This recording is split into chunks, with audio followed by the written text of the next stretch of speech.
واقعی بس مختصر سے ایک عرض کر دیتا ہوں کہ سرکار ایک وادی سے گزر رہے تھے، ایک پہلوان سامنے سے آیا، کافر تھا، اور لکھا یہ کہ وہ اتنا لہیم و شہیم تھا کہ اگر وہ گائے کی کھال کے اوپر کھڑا ہو جاتا اور لوگ اس کو کھینچتے تو کھال پھٹ جاتی تھی، اس کے پاؤں کے نیچے سے نکالنا ممکن نہیں تھا۔ اللہ اکبر۔ سرکار سے جب ملا تو سرکار نے اس کو اسلام کی دعوت دی۔ اس نے کہا اگر آپ مجھے پچھاڑ دینا اچھا تو میں ایمان لے آؤں گا۔ اچھا اچھا عجیب۔ سرکار نے کہا آ جاؤ، ایک ہی وار میں اٹھا کے اس کو نیچے پٹک دیا، لیکن وہ ایمان نہیں لایا۔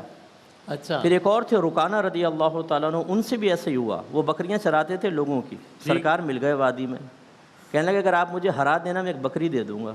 سرکار نے ہرا دیا، ایک بکری لے لی، کہا پھر ریسلنگ ہوگی، پھر دوبارہ ہرایا، 3 بکریاں لے لیں سرکار نے۔ اب وہ کہتے ہیں میں سائڈ میں بیٹھ گیا، میں سر پکڑ کے کہ اب میں ان بکریوں کا حساب کیسے دوں گا؟ تو سرکار نے ارشاد فرمایا کہ ہم پر ایمان لاتے ہو؟ ایمان لے آئے، سرکار نے بکریاں بھی واپس فرما دی۔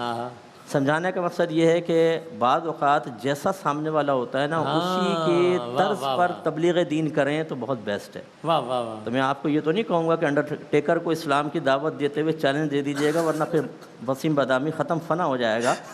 لیکن یہ ضرور ہے کہ ہمیں جیسے ڈاکٹرز کو دینی ہے تو ذرا انہی کی لینگویج میں، ان کی ٹرمز یوز کرتے ہوئے، انہی کے طرز کے اوپر۔ اسی طرح اسکول کالج یونیورسٹی میں جائیں تو وہاں بیان کا انداز مختلف ہونا چاہیے۔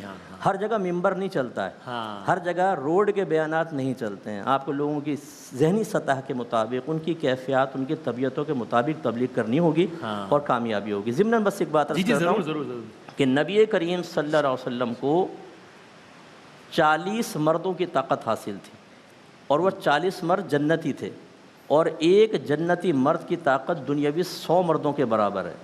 گویا کہ نبی کریم صلی اللہ علیہ وسلم کو 4000 مردوں کی طاقت حاصل تھی۔ یہ تو بخاری میں موجود ہے، حضرت انس کہتے ہیں کہ ہم آپس میں کہا کرتے تھے کہ سرکار کو 30 جنتی مردوں کی طاقت حاصل ہے، اور ایک روایت میں 40۔ اس کا مطلب آپ غور کریں کہ اگر مشیت الہی درمیان میں نہ ہوتی تو یہ نبی کریم صلی اللہ علیہ وسلم کے لیے جہاد وغیرہ صحابہ کو یوز کرنا کوئی پرابلم نہیں تھا۔ 1000 کا لشکر جرار تھا نا، 4000 مردوں کی طاقت والا چٹان اٹھا کے یوں پھینکتا تو ہوا میں اڑ جاتے سارے کے سارے، جو زمین پہ کھڑے ہو کے چاند کے 2 ٹکڑے کر دے۔ وہ کافروں کو 2 ٹکڑے نہیں کر سکتا، لیکن مشیت الہی ہے۔ جیسے حضرت نے فرمایا تھا نا کہ پہچانے نبی کریم صلی اللہ علیہ وسلم کو، ان کو اپنی مثل بشر نہ سمجھیں۔